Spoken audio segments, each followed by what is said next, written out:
We got the Renegade, Jerome Rivera, here on the program. He's going to be taking on Francisco Nazareno coming up here at UFC Fight Night on Fight Island, January 20th. Jerome, how's it going, buddy? I'm doing good, Jason. How about yourself? No problem. It's James. You almost had it, but I think I butchered your opponent's name off the top, so it's all good. Your manager's name's Jason, so it's all good. I could see how that could get confused. But first off, let's start with Fight Island, man. How excited are you to be going down there? Because that's kind of a cool experience. Yeah, I'm super stoked about that. I think it's going to be really cool. I've never traveled out of the country before. I just had my passport come in a few weeks ago, luckily. So, yeah, really excited for that. I'm also ready to embrace the challenges as well. I know it's going to be a little hard, maybe fighting in the middle of the night or early in the morning, but overall, I'm just ready to go have some fun with that. Have you got your itinerary yet, like when you're heading down there? Because I know you got to quarantine and do all that other stuff, right? Yeah, I believe they're sending me out since like January 11th because you got to go to Vegas and COVID test, and they send you to Abu Dhabi, and then you got to COVID test and quarantine. So, yeah, it's going to be about probably like a 10 to 12 day trip, I think it is. Yeah, and then that's tough because I don't think a lot of people realize like you got to bring your corner, and then they got to quarantine and do all that, and it's a long time away from family and friends. So yeah, it's a cool experience, but then there's also all the challenges that come with it. So just wanted to point that out. Yeah, exactly. That's one thing I think about too is like being that far away from my daughter and my fiance. Just that thought kind of freaks me out a little bit, but I'll be ready. It'll motivate me a little bit more. Let's talk about that debut. I know things didn't go your way against Tyson Nam, but you always learn more from a loss than a win. What did you take away from that fight?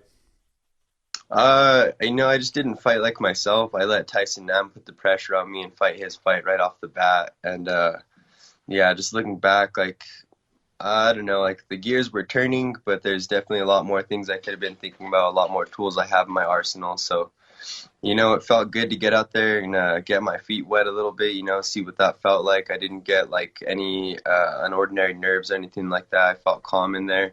Just made a few mistakes, and I let Tyson fight his fight. But, yeah, like you said, losses have always made me way more better than my wins. So got a lot to take out from that loss. Got to work on some boxing. Got a few technical errors to work on, but I feel like we're making the right moves.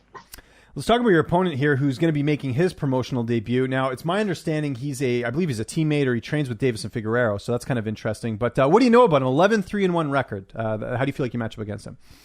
He's really hard to find tape on. 11-3-1. He's been very inactive, I noticed. He fought once in 2019, once in 2018, twice in 2017, once in 2016. So one observation I got right off the bat is either he's very injury prone, or maybe his head just isn't quite in it. That's kind of what I'm telling myself. Maybe this guy's not that hungry.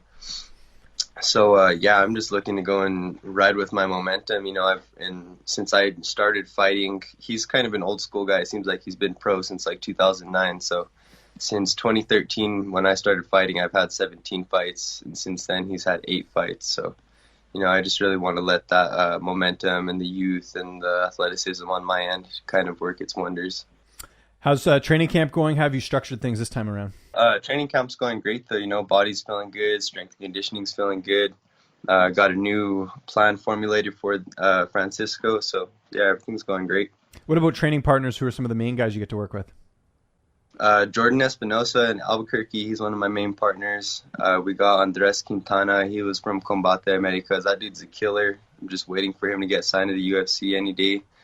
I have a couple friends here in Santa Fe. Jess Martinez, he's 6-0, probably going to crack onto the LFA scene pretty soon. He's a 145er, really good wrestler, really good jiu-jitsu. I got another friend, Josiah Reyes. He's really good. He's on the come up, 2-0. So we got one thing that I'm very fortunate for now. When I first started training down here in Santa Fe, is we didn't have a whole lot of training partners.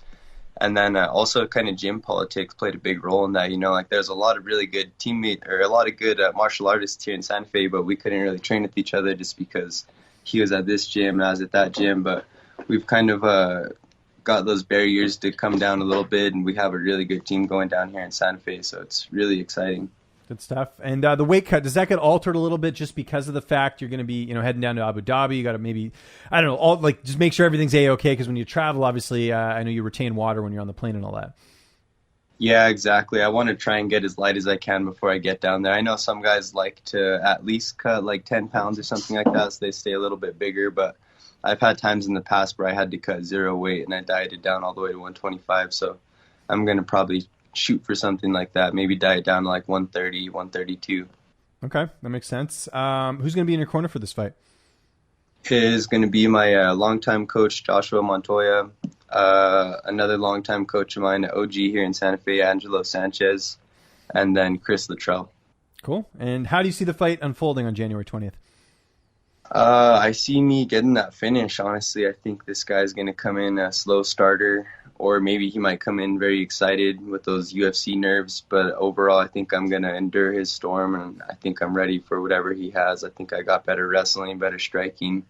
Jiu-jitsu is going to be really close, but I think if we get into the ground, I'm going to dominate with my ground and pound. So you got a long plane ride, long travel time. I know you don't do a lot of traveling, but what are you going to be doing on the airplane? Are you going to load some movies on, get some podcasts or something, bring a book? What would I find you doing?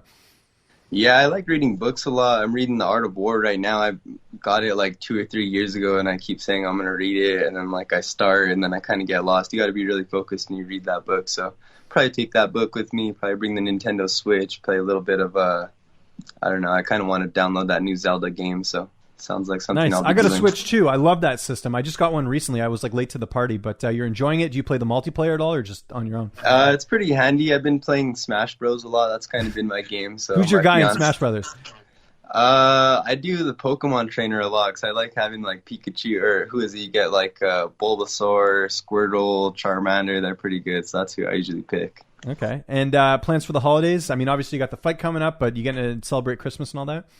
Yeah, things in New Mexico here are a little bit weird right now. We're on a pretty strict quarantine, so Thanksgiving, everybody kind of did their own thing at home. So Christmas is probably going to be a little bit of the same, but we've actually kind of been on a little bit of a quarantine because we got exposed, so we're kind of itching to get out of the house a little bit. So yeah, we'll probably go see some family, eat some pretty good food, some healthy good food, so...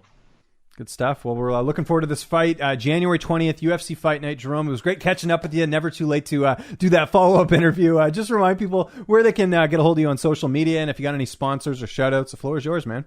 Yeah, you can find me on Instagram and Twitter at Renegade Rivera.